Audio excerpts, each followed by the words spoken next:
This question is from Siddharaj. Namaskaram Sadhguru. Devi is a manifestation of divine, and you said many Devi temples all over the world were destroyed. I would like to know, why was Devi not able to protect herself? Oh. Well,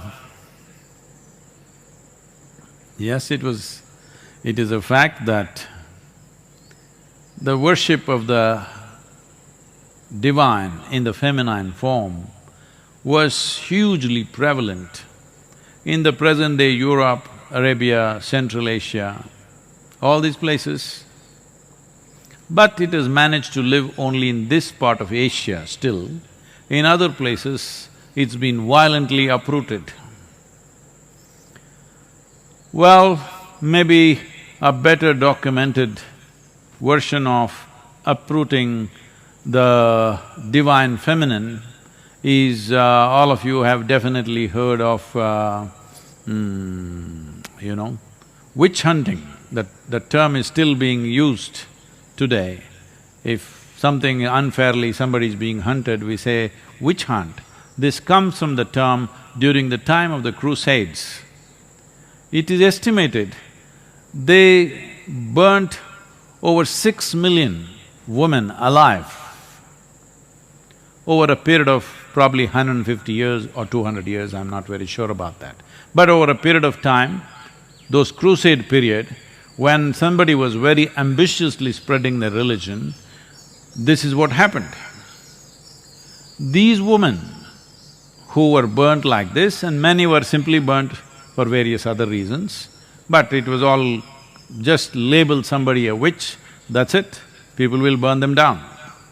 Even today this practice is still there, unfortunately here and there. So who is a witch? In some way, when a woman displays, she's capable of doing something or knowing something beyond childbearing and cooking, she's a witch. Yes, that's how it was.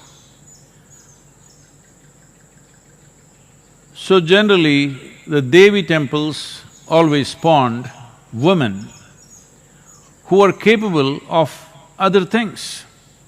Right now we are breeding a new culture of Bairaginis and Devi sadhakas. The idea is to not just have red devils walking around in the ashram.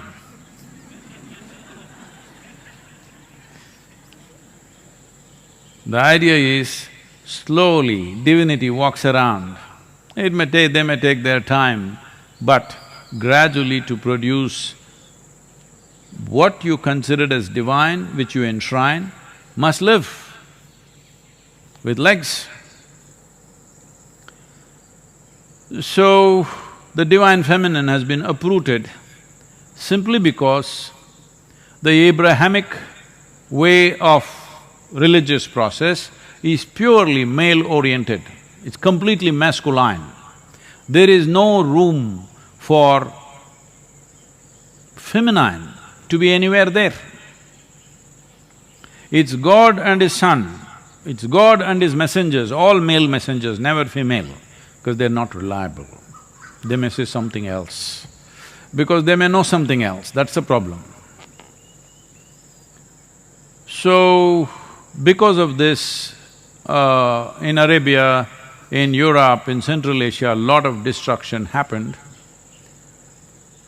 But there is not a single village in entire India without a Devi temple. And when I went to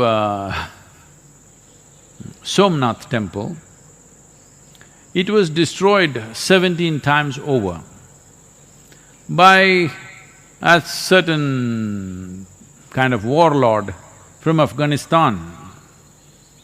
17 times he makes this trip, which is over probably 1,500 kilometers. He makes this trip just to destroy this temple.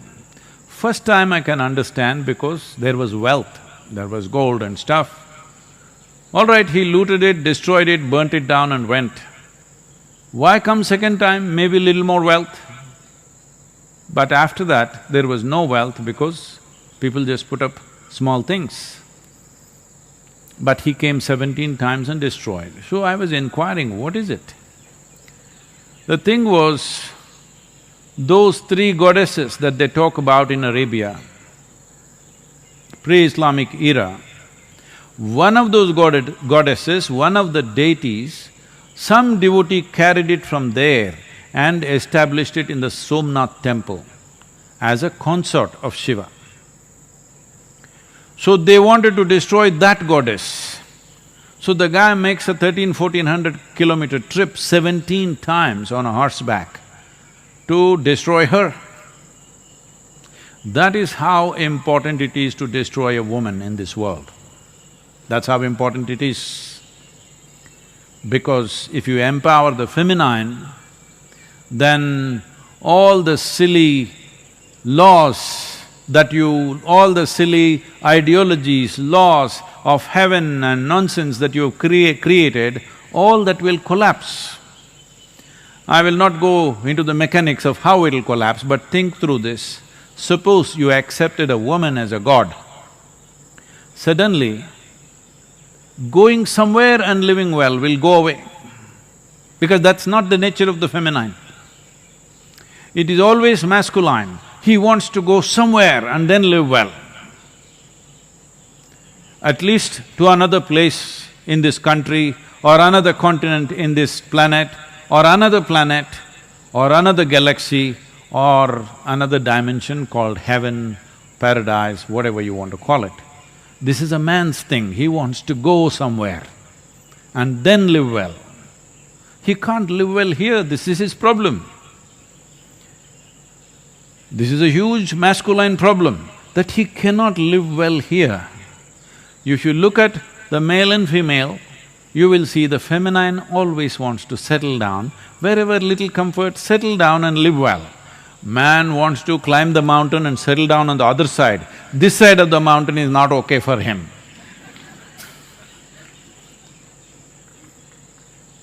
So, if you made a male god and a female god and they were together like Shiva, Parvati, something, you will not want to go anywhere. Even Shiva settled down in Kashi because of Parvati.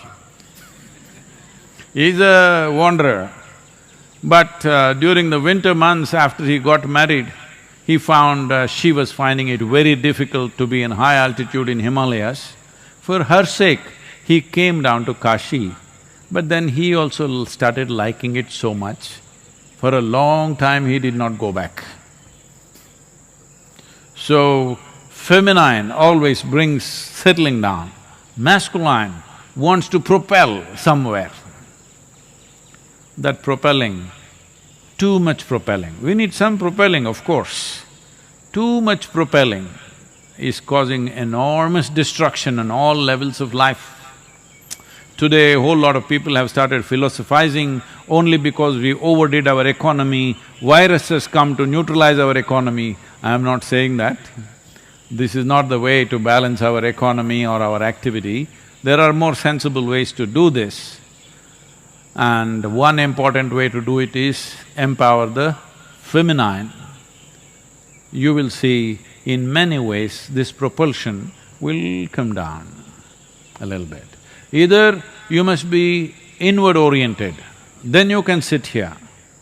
Or you are in some way bound to a woman, then you will sit here. Otherwise, single man can't control him, he's all the time on. If you are inward oriented, very effortlessly you will sit, otherwise a woman can tie you down.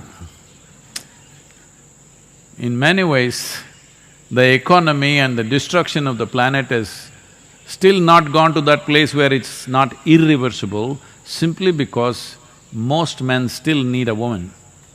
Very few men who can live without a woman. They are either ascetics, so no problem, or they are super ambitious tyrants, they are a problem. Yes. So, has Devi been destroyed? Well, I'm telling you, she's all over this country. In every village, there may be no temple for a male god in a village, but always there is a temple for a Devi. No Tamil Nadu village is without Mariamman. No Karnataka village is without Mari. Here, there she is Mari, here she is Mariamman, somewhere else she is Kali. She is good at taking on lots of names. So, why couldn't she take care of herself? This is the nature of a woman, that if it's getting too ugly, she won't be there. She will go and settle where it's conducive. That's exactly what she's done. We must take care of her.